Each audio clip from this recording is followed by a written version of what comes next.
Cara mengedit video menggunakan KineMaster. Pertama, pastikan sudah terinstall dulu aplikasi KineMasternya. Jika sudah terinstall, kemudian kita buka aplikasinya dengan cara mengklik 2 kali. Itu caranya mengklik 1 kali saja kalau di HP. Kemudian kita pilih tanda plus di bagian kiri sini. Tanda plus ini untuk memulai projectnya. Nah, kemudian kita akan ditunjukkan 3 pilihan aspek rasio. Ini sesuai dengan video yang akan kita buat. Untuk video-video yang akan diupload di YouTube atau video yang berdurasi panjang, silahkan gunakan aspek rasio 16:9. Tapi untuk video-video yang durasi pendek, untuk diupload di dalam story WA misalnya, ataupun juga Insta Story atau Facebook Story, silahkan gunakan 9:16. Tapi memang rasio 9:16 ini adalah untuk video-video dengan durasi pendek, misalnya 30 detik, 60 detik, atau hanya maksimal 3 menit saja. Kemudian 1:1 itu biasanya digunakan untuk mengupload di dalam Instagram. Tapi secara keseluruhan sebenarnya bisa saja, semua bisa diupload dimanapun gitu ya. Nah, kita akan menggunakan rasio 16:9. Kemudian di sini saya perlu menjelaskan ada 4 bagian di sini. Yang pertama, bagian sini ini adalah tampilan preview untuk video-video yang kita masukkan atau objek-objek yang kita masukkan di dalam project. Kemudian bagian bawah sini adalah timeline. Timeline itu tempat project atau tempat video-video atau bahan-bahan yang akan kita olah ya, yang sedang kita olah. Kemudian bagian kiri ini adalah tools yang kita pergunakan untuk mengolah project yang sedang kita buat. Sedangkan bagian kanan, bagian sini, ini adalah tools yang kita pergunakan untuk memasukkan objek-objek yang akan kita pergunakan. Oke, baik, langsung saja kita memasukkan objek yang akan kita olah. Caranya adalah dengan cara mengklik tanda media atau tombol media, icon media di sini. Kita tekan, kemudian kita pilih video mana saja yang akan kita masukkan. Nah, yang bisa kita masukkan di sini adalah bisa berupa video, bisa berupa foto, ya, bisa berupa objek-objek yang lainnya. Nah, kita pilih videonya. Tentu saja silahkan disesuaikan dengan letak Bapak Ibu atau kawan-kawan menyimpan medianya di mana. Ya, kita buka, kemudian kita ambil. Cara untuk mengambilnya adalah cukup dengan cara mengklik saja ya, klik 1 kali. Nah, jika ada begini pilih saja, kemudian klik lagi ya, kemudian klik lagi, oke, kemudian klik lagi dan oke, itu klik lagi dan klik lagi. Oke. Nah, di sini saya sudah memasukkan beberapa gambar ya, beberapa video. Nah, kemudian saya pengen menambahkan 1 lagi di sisi pin misalnya. Ini kalau posisi yang mau dimasukkan objek ternyata kok kelewatan, bisa kita geserkan ke kanan atau ke kiri ya. Jadi misalnya saya taruh di sini nih, di antara apa ini? Monumen 11 Maret dengan Kali Code, saya masukkan gambar atau video Tugu misalnya. Oke, jika sudah, kita tekan tanda centang di bagian pojok kanan atas. Nah, ini bisa kita preview dahulu. Caranya adalah dengan cara mengklik tombol play di samping kanan tengah. Nah, jadi ini hasilnya ya. Jadi ini adalah hasilnya dari objek yang sudah kita masukkan. Ini adalah footage atau objek pertama. Ya, ini menunjukkan dari titik 0 sampai dengan alun-alun utara Ini adalah gambar drone, video dari drone. Kemudian footage yang kedua menunjukkan ini posisi di Monumen Serangan Umum 11 Maret. Kemudian footage yang ketiga masuk kepada Tugu ya.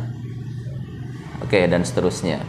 Nah, kemudian ketika kita pengen memotong, misalnya ada beberapa bagian yang sekiranya tidak diperlukan misalnya gitu ya. Saya pengen memotong objek yang ini, objek yang pertama, mulai dari bagian sini saja misalnya. Artinya bagian kirinya, bagian kiri sini ini saya hilangkan, bagian kanan yang akan saya ambil. Caranya adalah kita aktifkan dulu objek atau video yang berada di dalam timeline. Caranya dengan cara mengklik sampai ada tanda warna merah begitu, warna kuning. Akan muncul di samping kanan ada toolsnya di sini ya. Nah, untuk memotongnya bisa kita pilih ini, ada tanda gunting di sana. Nah, ada 4 pilihan di sini. Untuk memotong ke kiri berarti kita pilih pangkas ke kiri. Kalau yang kita hilangkan bagian kanan, kita memilih yang pangkas ke kanan. Kalau bagi di playhead itu artinya dia hanya meng-cut saja, memotong saja, tetapi dia tidak dihilangkan ya. Dia hanya memisahkan saja. Kalau bagi dan sisipkan bingkai beku, ini artinya dia memisahkan, tetapi ada satu gambar, ada satu frame ya, ada satu objek yang menjadi gambar gitu.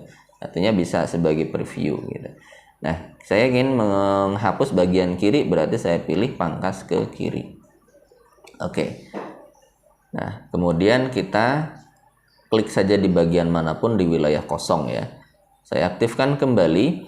Nah, di bagian sini pada saat kita aktifkan salah satu objek di bagian timeline ini, di samping kanan ini ya, di bagian tengah itu ada pan and zoom. Ini fungsinya adalah untuk memperbesar ya, memperbesar objeknya ini. Contoh misalnya nih, ini posisi awal, ini posisi akhir. Posisi awal saya pengen memperbesar misalnya. Caranya adalah kita tekan dengan menggunakan 2 jari nih. 2 jari atas bawah atau kanan kiri boleh. Caranya adalah kita klik tahan, nah seperti itu. Nah, sehingga dia akan memperbesar begini ya. Oke, kalau misalnya mau diperkecil juga sama, berarti tekan dan tahan gitu. Nah, jika sudah, ini kita centang. Nah, jadi sekarang sudah berbeda gitu ya, jadi agak besar. Nah, kemudian di samping kanannya lagi ada volume, ada gambar speaker di sana. Nah, ini fungsinya adalah untuk memperbesar atau menghilangkan suara bahkan. Kalau memperbesar suaranya berarti kita bisa memilih ke ataskan di 200 misalnya gitu ya. Tapi kalau kita hilangkan suaranya, kita turunkan sampai 0%. Saya tidak akan menggunakan suara dari gambar ini karena video ini juga tidak ada suaranya karena ini adalah gambar dari drone. Oke, kemudian di bagian bawahnya lagi ada yang saya aktifkan, ini adalah yang sering digunakan ya, untuk klip grafis tidak diperlukan. Ada kontrol kecepatan. Nah, kontrol kecepatan ini untuk mempercepat dan memperlambat gitu ya. Jadi kalau mempercepat, misalnya saya pilih 2 kali nih, saya geserkan ke arah kiri, maka durasinya akan semakin pendek, tetapi dengan videonya berkecepatan lebih tinggi daripada awalnya gitu ya. Kalau mau mengembalikan sebanyak 1 kali, misalnya cukup dengan mengklik ada tanda 1 kali di sana. Nah, sehingga dia akan kembali normal seperti semula. Oke. Nah, kemudian di bagian sini ada membalik. Nah, membalik ini maksudnya untuk reverse ya. Jadi membalik alur. Jadi yang tadinya adalah dari bagian kiri ke kanan, tapi ini alurnya dibalik menjadi dari bagian kanan ke kiri, artinya dari akhir ke awal gitu ya. Saya lihatkan. Nah, jadi alurnya menjadi seperti ini. Ini alurnya mundur gitu ya. Kalau tadi kan alurnya maju. Nah, ini alurnya menjadi mundur. Itu karena efek dari membalik tadi. Untuk mengembalikan seperti semula bisa kita tekan undo. Undo itu ada di bagian kiri nih, bagian kiri pojok ya, atas. Kita tekan saja, dia akan kembali seperti semula. Oke. Berikutnya untuk yang lain-lain bisa kita abaikan deh.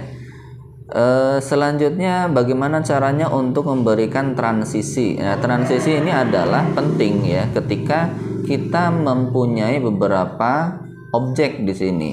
Contoh begini, supaya tidak terlalu kaku gitu ya pada saat perpindahan. Nah, ini kan kaku. Jadi supaya tidak terlalu kaku, kita bisa menambahkan transisi. Caranya adalah dengan menampilkan wilayah transisi ini dulu. Ada tanda kotak warna putih ya. Kalau misalnya belum ada, misalnya seperti ini masih posisinya, nah ini berarti kurang besar wilayah timelinenya. Caranya adalah dengan cara menekan dengan menggunakan 2 jari ya di bagian kiri dan kanan seperti ini. Nah, sampai muncul tanda warna putih. Kemudian itu kita klik dan selanjutnya kita pilih. Umumnya transisi yang umum itu menggunakan klasik transisional. Kemudian kita pilih salah satu ya. Misalnya saya pilih yang fade atau pilih yang lain ya.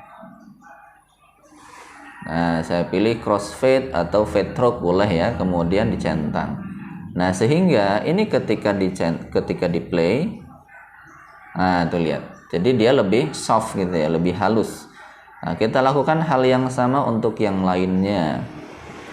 Jadi ini juga kita tambahkan transisi ya. Saya tambahkan lagi untuk transisi yang lainnya.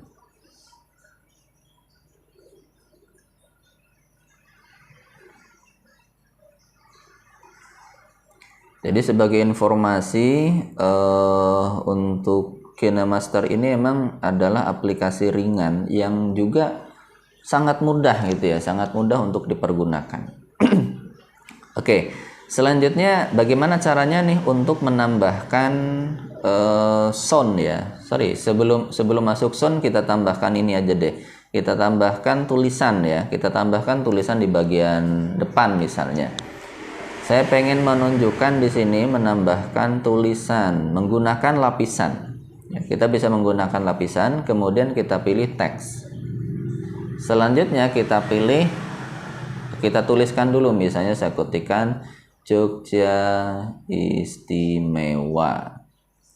Kemudian kita pilih dan selanjutnya kita bisa memperbesar dan memperkecil di sini. Cara memperbesarnya adalah dengan cara menekan tanda panah diagonal ini, geserkan ke arah kanan bawah sehingga dia akan lebih besar.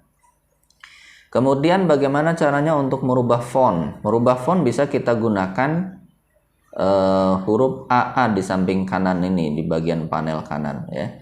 Kita klik saja, kemudian kita bisa memilih nih, bisa memilih jenis fontnya. Contoh seperti ini.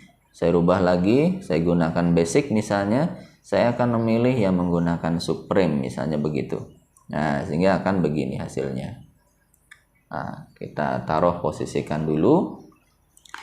Oke, kita juga bisa memberikan animasi ya, animasi terhadap objeknya, animasi terhadap teksnya. Dengan cara posisikan, pastikan masih aktif pada teks ini, kemudian ada pilihan animasi masuk.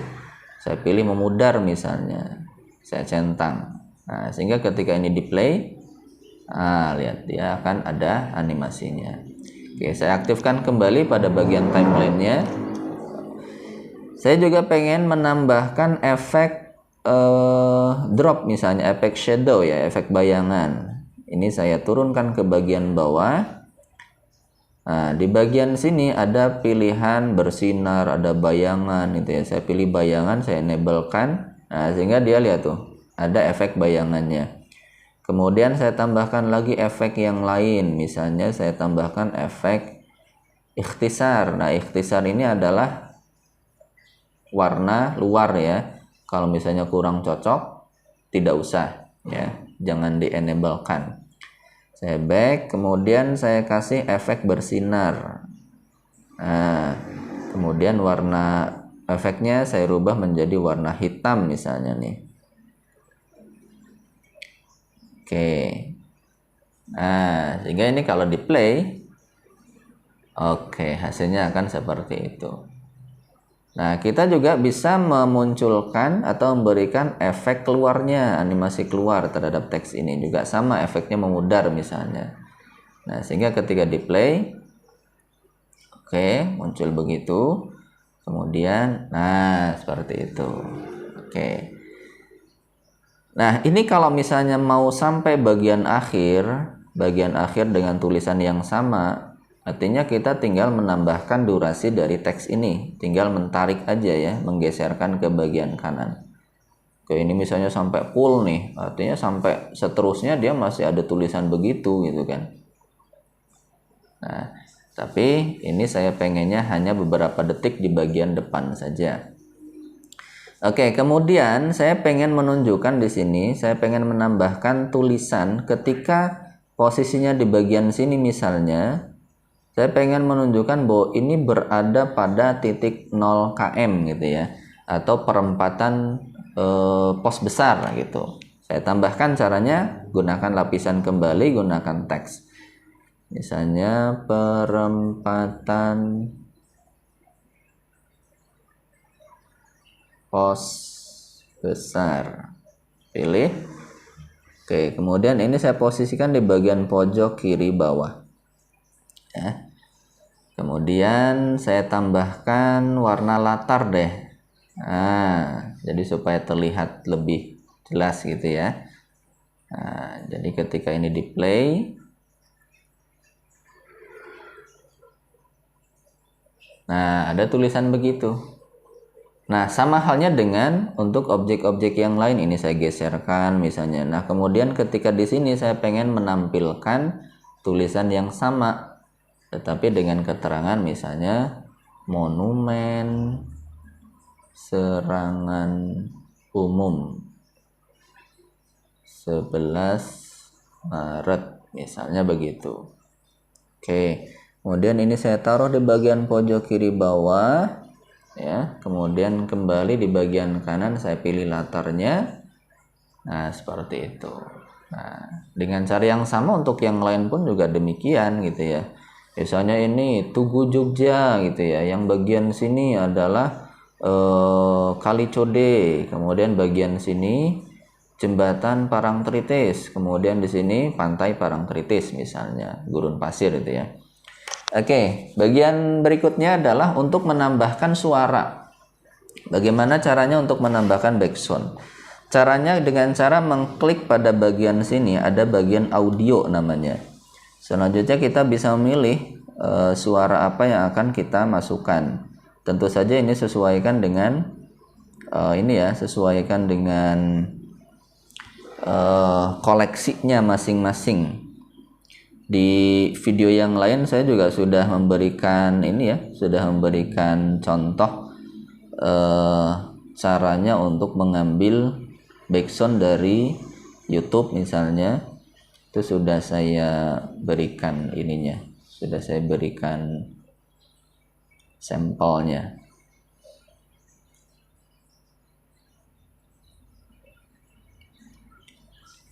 Oke. Nah, di sini kita ambil dulu mana deh yang kira-kira akan kita pergunakan.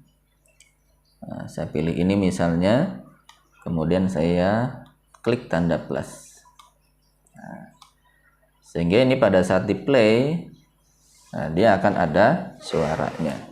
Nah, ini akan berakhir sampai pada bagian akhirnya.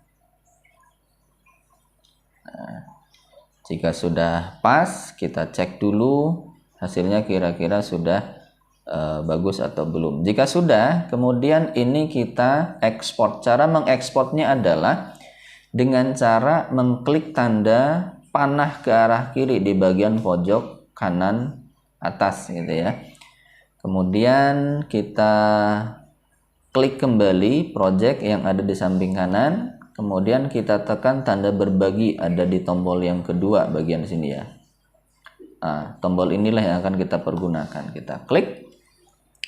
Kemudian kita pilih resolusi dan laju bingkainya. Kita bisa memilih ini sesuaikan dengan kemampuan perangkat kita.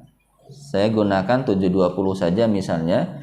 Kemudian laju bingkainya ini idealnya pakai saja 24 atau 25 gitu ya. Ini sudah standar. Kemudian laju bitnya silahkan gunakan mau pakai 2 atau berapapun silahkan. Misalnya saya pakai 2 atau 3 gitu ya. Saya gunakan 3.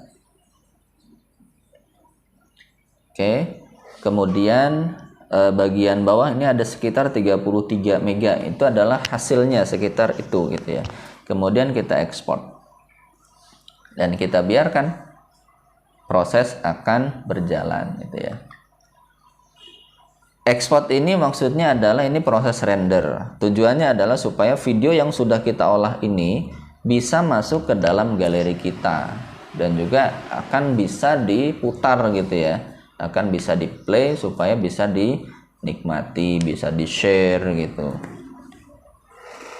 Jadi cukup simpel sebenarnya untuk proses pengeditan video ya menggunakan KineMaster. Untuk lebih detailnya lagi nanti kita akan bahas di masing-masing peserta. Nah, kemudian ini sudah selesai nih. Kita lihat hasilnya ya. Hasilnya bisa kita lihat pada bagian galeri. Kita lihat, ini dia hasilnya nih. Ini sudah berhasil nih. Kita play. Itu dia. Oke, seperti itulah caranya untuk editing video menggunakan KineMaster.